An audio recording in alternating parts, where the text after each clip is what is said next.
Hello. நான் இன்னைக்கு வந்து வீட்ல சும்மா லைம் சோடா பண்ணலான்னு, அது சும்மா உங்களுக்கு வீடியோவா போடுறேன் பாருங்க.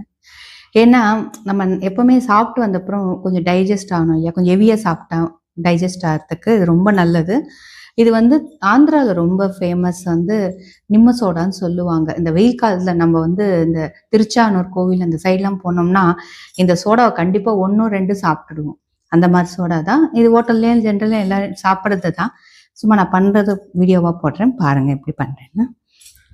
இதுக்கு வந்து லெமன், கொஞ்சம் புதினா, ஏன்னா டைஜஷன் சொன்னேன். புதினா கொஞ்சம், அப்புறம் வந்து ஜீரா பவுடர், சோடா இவ்வளோதான் இதுக்கு. உப்பு கொஞ்சம் போட்டுக்கிறேன். வேணும்னா நீங்கள் வந்து உப்பு சர்க்கரை போடலாம். நான் வந்து உப்பு மட்டும் போட்டு காட்டுறேன். இப்போ வந்து லைம் ஜூஸ் பண்ணிக்கலாம்.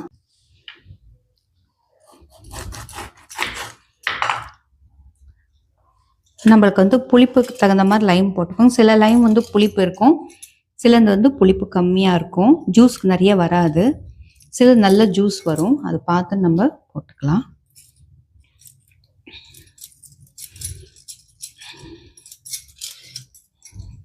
இதெல்லாம் ஆந்திராவில் வந்து நைட் டைம் கூட வெயில் காலத்தான் நல்லா குடிப்பாங்க. ஏன்னா அவங்களுக்கு வந்து அந்த சூடு கம்மியாகிறதுக்கும் அப்புறம் டைஜஸ்டுக்கும் நல்லா யூஸ் பண்ணுவாங்க. நான் வந்து லைம் ஜூஸ் விட்டுருக்கேன். அதில் 1/4 டீஸ்பூன் ஜீரா பவுடர், அப்புறம் உப்பு தேவையான அளவு உப்பு, புளிப்புக்கு தகுந்த மாதிரி உப்பு போட்டுக்கோ.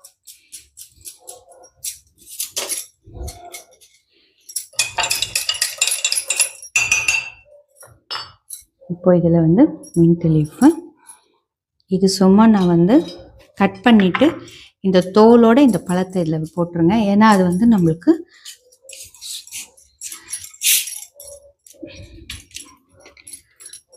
சோடா.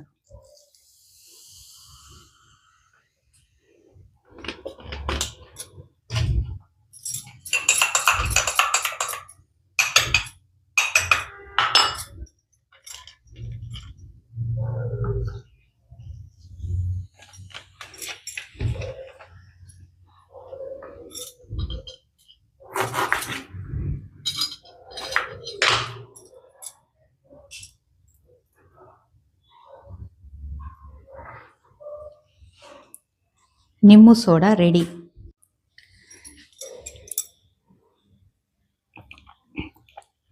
சூப்பராக இருக்குங்க.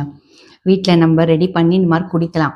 இப்போ நம்ம ஹோட்டல்லாம் போனோம்னா இது வந்து 100% இது வந்து உங்களுக்கு 50க்கு அபவ் தான் இருக்கும். வீட்லேயே ஈஸியாக நம்ம ட்ரை பண்ணி சாப்பிட்லாம். டைஜஷனுக்கு ரொம்ப நல்லது. வெயில் காலம்லாம் வந்துட்டுருக்கு. இதை நீங்கள் ட்ரை பண்ணி பாருங்கள்.